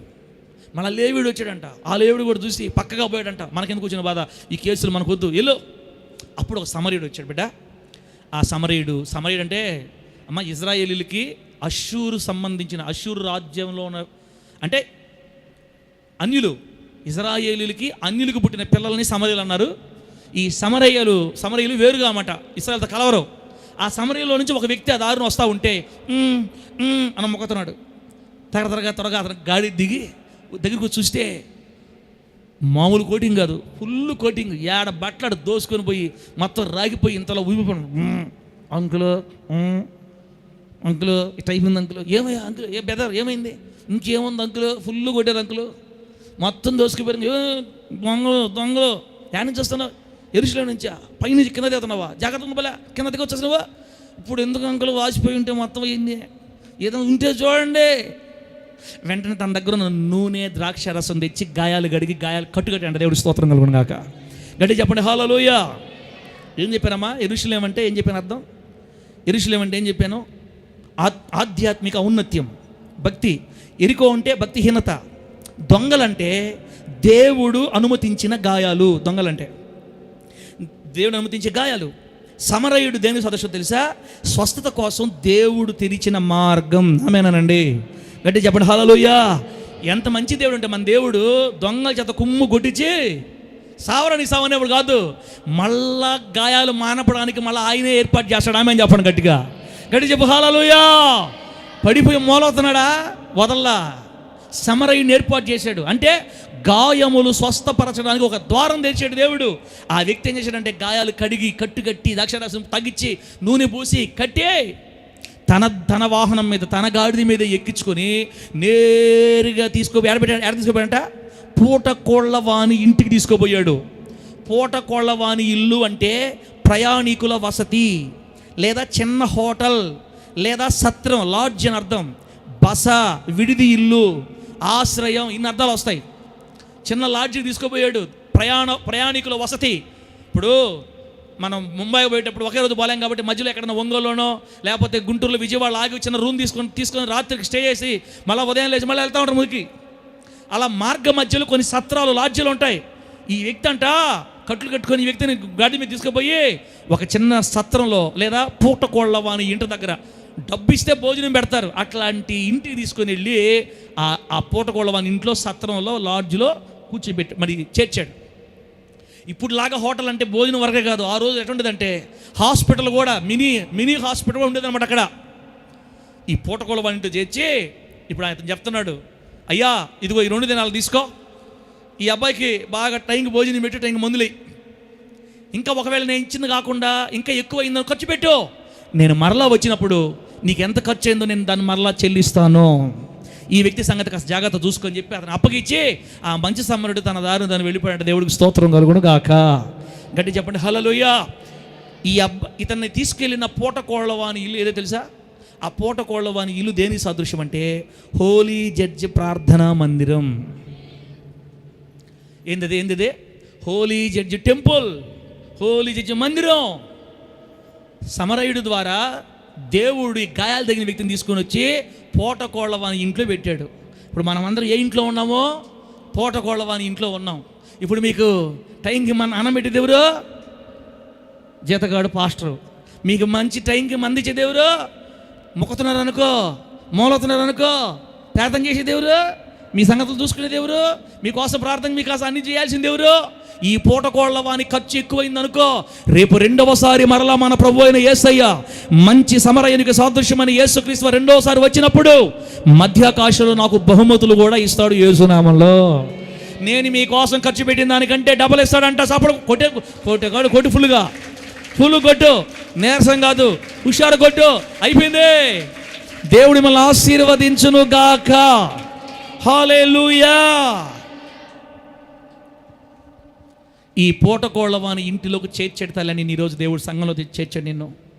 ఈ సంఘంలోనే నీ గాయాలు బాగైపోతాయి యేసునామలో. ఈ సంఘంలోనే నీ గాయాలు కట్టేస్తాడు దేవుడు.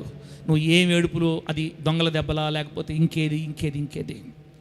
అక్క చెల్ల, మనం చేసిన పొరపాటు ఏంటంటే పై నుంచి కిందకి దిగాం. ఈరోజు మళ్ళీ కింద నుంచి పైకి ఎక్కుదుము గాక. దేవుని కొరకు ఆశలు మన జీవితాల్లో నిలిచి ఉండును గాక. నశించిపోతున్న ఆత్మల కొరకు భారం మన గుండెల్లో ఉండును గాక. పవిత్రత కొరకు ఆశ మన గుండెల్లో ఉండును గాక. దేవుణ్ణి సంతోష పెట్టాలనే తపన తగ్గిపోకుండా పైకి మన ఆశలు ఎగిరి వెళ్ళును గాక. హల్లెలూయా. బిడ్డలారా, ఇలా మనం చెప్పుకుంటా పోతే ఎన్నో ఉన్నాయి, కానీ అమ్మ ఇంకా నేను ఆపేస్తాను. ఇప్పుడు ఎక్కువైపోయింది. ఇక అంటే ఒక 4 ఉన్నాయి, కానీ ఒక మంచి మాట చెప్పాలి మీకు. యెషయా గ్రంథం 17వ అధ్యాయం 11వ వచనం ఏమంటో తెలుసా? యెషయా గ్రంథం 17వ అధ్యాయం 11వ వచనంలో గొప్ప గాయములను మిక్కుటమైన బాధయు కలుగు దినమున పంట కుప్పలుగా కూర్చబడును అని రాయబడింది అక్కడ. గొప్ప అన్న యెషయా గ్రంథం 17వ అధ్యాయం 11వ వచనం. గొప్ప పెద్ద గాయాలు, మిక్కటమైన బాధ నీకు కలిగింది అనుకో బిడ్డ, నువ్వు ఎంత ఎక్కువ గాయాలు నీకు తగిలాయో అంత ఎక్కువ పంట నీకు కూరస్తాడు దేవుడు. దేవునికి స్తోత్రం కలుగును గాక. యెషయా గ్రంథం 30వ అధ్యాయం 26వ వచనం రాసుకోండి. యెషయా గ్రంథం 30వ అధ్యాయం 26వ వచనంలో యెహోవా తన జనుల గాయము కట్టి వారి దెబ్బలు బాగు చేయు దినమున చంద్రుని వెన్నెల సూర్యుని ప్రకాశం వలె ఉండును. సూర్యుని ప్రకాశము 7 దినముల వెలుగు ఒక్క దినమున ప్రకాశించినట్లుండును. దేవునికి స్తోత్రం కలుగును గాక.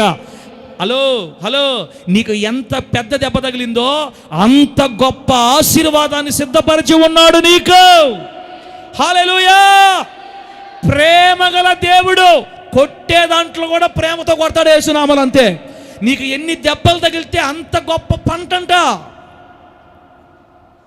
నేనైతే కొట్టమని కోరుకుంటుంటా. ఎందుకు? పంట కుప్పలుగా కూర్చబడద్దంట మన కోసం. మళ్ళా ఎప్పుడైతే నువ్వు ఏడుస్తావో, దిగులు పడతావో, కుంగిపోయావో, అది నెలో, వారమో, 2 వారాలో, నెలో, సంవత్సరమో, నువ్వు ఈ మధ్య అంతా నలిగిపోయావు కదా బిడ్డ, నీ ఒడిలో దేవుడు కుప్పలుగా పోస్తాడు పంట యేసునామములో. ప్రేమగల దేవుడా, కోపగల దేవుడు? చెప్పండి. ప్రేమగల దేవుడా, కోపగల దేవుడా? ప్రేమ. అది ఎంత ప్రేమో తెలుసా? నీ పంటని కుప్పలుగా కూరస్తాడు ఆయన. ఇంకో మాట చెప్పండవా, దేవుడు నీ గాయాలు బాగు చేసే రోజు ఏంది? యెషయా గ్రంథం 30:26లో కదా, యెహోవా తన జనుల గాయములు కట్టి వారి దెబ్బలను బాగు చేసే దినమున, బాగు చేసిన దినమున. అంటే నీ గాయాలు మానిపోయిన రోజు నీ జీవితం ఎటుంటుందంటే చంద్రుని వెన్నెల సూర్యుని ప్రకాశం అంత వెలుగుగా మారిపోద్దంట. అమ్మా, చంద్రుని వెలుగు సూర్యుడు అంత వెలుగు ఉంటుందా? చంద్రుడు నీ మీద వెలుగు ఉదయిస్తుంటే అది సూర్యుని అంత వెలుగు. ఇక సూర్యుని వెలుగు 7 రోజుల వెలుగు ఒక్క రోజే ప్రకాశించినంత వెలుగు ఉంటుందంట నీకు. దేవుని స్తోత్రం కలుగును గాక. గట్టి చెప్పండి హల్లెలూయా. దెబ్బలు పడితే డబుల్ ప్రమోషన్ యేసునామములో. దెబ్బలకు కూడా వడ్డీ ఇచ్చేసాడు యేసయ్య. అనా, మామూలుగా తండ్రి కొడుకుని కొట్టాడు అనుకో, నా కూతురు నేను అప్పుడప్పుడు ఇప్పుడు కాదులే, మళ్ళీ చెప్పకూడదు, ఫీల్ అవుతారు. ఒకప్పుడు బాగా బెల్ట్ దెబ్బలు కొట్టేవాడిని. పాప వాళ్ళని బెల్ట్ దెబ్బలు కొట్టాలంటే నేను ముందు చేతులు డబ్బులు చూసుకునేవాడిని. ఇంకే ఫ్రైడ్ రైస్ అంటే ఇష్టం, ఇంకే బిర్యానీ అంటే ఇష్టం, ఇంట్లో ఉందా పాస్టమా, ఉంది, అయితే ఇప్పుడు చెప్పాలి సంగతే. తండ్రిగా నేనే వాళ్ళని కొడతానా, వాళ్ళు అని ఆడస్తారు. ఇక మూడు తిప్పుకొని ఎక్కి ఆడస్తారు. ఇప్పుడు నేనేం చేయాలి? వాళ్ళ కన్నీళ్ళు తెరవాలంటే ఏం చేయాలన్నా వాళ్ళకి ఇష్టమైంది తీసుకొచ్చి పెట్టాలి. ఈ మధ్యకాలంలో ఒకసారి, అంటే ఈ మధ్యకాలంలోనే ఒకసారి కోపంతో హవిలని 4 చెంపదెబ్బలు వేసేసి అయిపోయింది. మళ్ళా ఎడగపోవాలి ఇప్పుడు ఫలానా దగ్గరికి పోతే ఇప్పుడు ఈమె శాంతి ఇస్తుంది. 1500 స్వాహ. ఆమె దగ్గరికి తీసుకుని వెళ్ళి ఆమె ఏం ఇష్టమో అది పెట్టించి కొట్టడం ఎందుకు, 10 ఖర్చు ఎందుకన్నాక అవసరమా, అందుకే కొట్టడమే మానుకున్నా. ఇంకా పిల్లలు ఏడుస్తుంటే వాళ్ళకి ఏదో ఒకటి ఏడుపు మానాలంటే వాళ్ళకి ఏదో ఇష్టమైంది ఇవ్వాలి. ఆ ఇష్టమైంది ఇచ్చినప్పుడు వాళ్ళు ఏడుపు ఆపుతారు. అమ్మ నేనైతే నాకు చేస్తానమ్మా, మరి మీరే నాకు తెలియదు, మరి మీరు ఎడ చూస్తున్నారంటే, అరే ఆపరా స్వామి, ఒకటి మొక్కలైందే, ఇంకా నువ్వు చెప్తా ఉండవు అన్నట్టు మీరు చూస్తున్నారు. ఇద్దరు ముగ్గురు, ఏం పర్లేదు, అయిపోయింది లాస్ట్ మాట. నేనైతే నా బిడ్డల కాడ చేస్తా. వాళ్ళకి ఏడిస్తే వాళ్ళకి ఇష్టమైంది తీసిచ్చి వాళ్ళు ఏడుపు ఆపుతారు అన్నమాట. కొడితే కొట్టేళ్ళే పెట్టించాడు డాడీ అంటది లాస్ట్లో. కొడితే కొట్టాడు. మొత్తం మీద చాలా రోజులు తిని ఈరోజు తినేసాం ఫుల్. డాడీ కొడితేనే పెట్టేసాడంటవా? అమ్మాయి హదస్సా, అయితే ఒకసారి కొట్టించుకుందామా, మళ్ళీ వచ్చేస్తుంది మనకి అనుకోవాలా? కాదు. అబ్బా ఎంత మంచి మాట అండి. దేవుడు మనల్ని కొడితే పంట కుప్పలు కురుస్తాడంట. ఆయన మన గాయాలు మానిన రోజు చంద్రుని వెలుగు సూర్యుని వెలుగులాగా మరి 7 రోజులు ప్రకాశించిన వెలుగు ఒక్కరోజే ఉదయించినట్లుగా మన బ్రతుకులు ఆశీర్వాదకరంగా మారిపోతాయి యేసు నామములో. ఆయన కొట్టినా మేలే, ఆయన తిట్టినా మేలే, ఆయన దెబ్బ నీ మీద పడినా మేలే యేసు నామములో. ఏదైనా మనకు దీవెనే. గట్టి చెప్పు హల్లెలూయా. అందుకే బైబిల్ ఏమో తెలుసా? యెహోవాను తమకు దేవుడుగా కలిగిన జనులు ధన్యులు. అసలు యెహోవా దేవుడిని మనం దేవుడిగా కలిగి ఉండడమే ధన్యత. ఎందుకు? ఆయన చూసిన మేలే, కొట్టిన మేలే, తనిన మేలే, పొడిచిన మేలే, టైఫైన్ ముటిక వేసిన మేలే, ఏ వేసిన మేలే. ఆయన వేస్తాడా, మనం ఏడస్తామా? పంట కుప్పలకు కూరస్తాడు. మళ్ళా ఆయన కొడితే ఏం కాదులే కానీ నోరు మూసుకో అనే టైపు కాదు. ఆయన మన కోరుకున్న వాటిని అత్యధికంగా ఆశీర్వదించి అప్పులు తీర్చడమే కాదు, సమృద్ధినిస్తాడు యేసు నామములో. సొంత ఇల్లు కట్టిస్తాడు నీకు యేసు నామములో. నీ కన్నీళ్లు తొలగిపోవాలంటే నీకు ఏది చెయ్యాలో అది చేసి నిన్ను సంతోష పెడతాడమ్మా. కాబట్టి దెబ్బలు పడ్డప్పుడు ఫీల్ అవద్దు, ఏం టెన్షన్ పడద్దు. నా ప్రభువైన యేసయ్య మన గాయాలు మానిపే ఆదివారం యేసు నామములో. ఈరోజే నీ గాయములు మానిపోవడం ప్రారంభిస్తున్న యేసు నామములో. నువ్వు రావాల్సిన చోటుకే వచ్చావు. పూట కోళ్ళ వాని ఇంట్లో నువ్వు ఉన్నావు. నా ప్రభువైన యేసయ్య ఇక్కడ ఇచ్చే జ్యూస్కి నీ రోగం ఎట్టుబాతో యేసు నామములో. ఉదయాన వడలో, మధ్యాహ్నం బిర్యానీ, ఈ పూటకోళ్ళ వాని ఇంట్లో నీకు ఏది కావాలంటే అది ఫుల్గా పెట్టి లెక్క రాసుకుంటా. నేను లెక్క రాసుకుంటా, ఇంత అయింది, రేపు వస్తాడు, నేను లెక్క అడగాల, లెక్క చెప్పి డబ్బులు తీసుకోవాలా. నీవేంకేమైనా ఖర్చు చేస్తే నాకు చెప్పు, నేను ఇస్తా. బిడ్డ, అటువంటి ప్రేమ గల దేవుడి దగ్గరకు వచ్చావు. నీ గాయాలు మానపడానికి ఆయన గాయపడ్డాడు తెలుసా నీకు బిడ్డ? లాస్ట్ మాట ఆయన ప్రార్థన చేస్తా. ఇంకా నీ గాయాలు మానడానికి 1 పేతురు పత్రిక 2:24 వచనం. 1 పేతురు పత్రిక 2:24 మనము పాపముల విషయమై చనిపోయి నీతి విషయమై జీవించున్నట్లు ఆయన తానే తన శరీరమందు మన పాపములను మ్రాను మీద మోసుకునేను. ఆయన పొందిన గాయముల చేత మీరు స్వస్థత నొందితిరి. దేవుని మహిమ కలుగును గాక. బిడ్డ, మన గాయాలు బాగు చేస్తానన్నాడు, మన గాయాలు స్వస్థపరుస్తానన్నాడు. ఆయన మన గాయాలను దేంతో స్వస్థపరుస్తాడో తెలుసా? ఆయన పొందిన గాయాల చేతే మనకు స్వస్థత యేసు నామములో. మన కోసం ఆయన ప్రాణం పెట్టాడమ్మా, మన కోసం రక్తం కాచాడు. నిన్ను కొట్టాడంటే ప్రేమలో కొట్ల. ఆ గాయాలు మానాలంటే ఆయన గాయాల్లో ఉన్న స్వస్థత రావాలి. నీ గాయాలు మానపడానికి ఆయన గాయపడ్డాడు. ఎంత ప్రేమగల దేవుడు కదా. ఇటువంటి ప్రేమగల దేవుడు నీ గాయాలు మానిపినప్పుడు నీకు సమృద్ధి పంట, సమృద్ధి ఆశీర్వాదం, ఇదన్నీ నీకు దొరకాలంటే ఈరోజే ప్రభు దగ్గర క్షమాపణ పొంది ప్రభుని క్షమాపణ అడిగి ఏ నుంచి మనం సాగి వెళ్ళిపోదాం. నేను దైవజనుడిని చెప్తున్నాను, ఈరోజే నీ గాయములు మానిపోతున్న యేసునామంలో. నువ్వేం సౌండ్ పెట్టలేదు ఎఫ్రా, ఏడున్నావు నువ్వు అసలు? ఈరోజే నీ గాయాలు మానిపోతున్న యేసునామంలో. నా ప్రభు నీ గాయాలు మాన్పుతున్నాడు యేసునామంలో. నా ప్రభు ఇంతవరకు ఏడ్చి నీ ఏడుపు తీసేసి సంవత్సరాల పంట కుప్పలాగా, ఇంతవరకు నువ్వు పోగొట్టుకున్నంత ఒక కుప్పలాగా నీ ఒడిలో పోయిపోతున్నాడు యేసునామంలో. ఆ గాయములు మాన్పి నేను సంతోషపెట్టి సమాధానపరిచి తీసుకెళ్తున్నాడు. దేవుడి మాటలు మనందరికి ఆశీర్వాదకరంగా మార్చి వర్ధిల్ల చేయును గాక. కళ్ళు మూసుకోండి, ప్రార్థన చేసుకుందాం.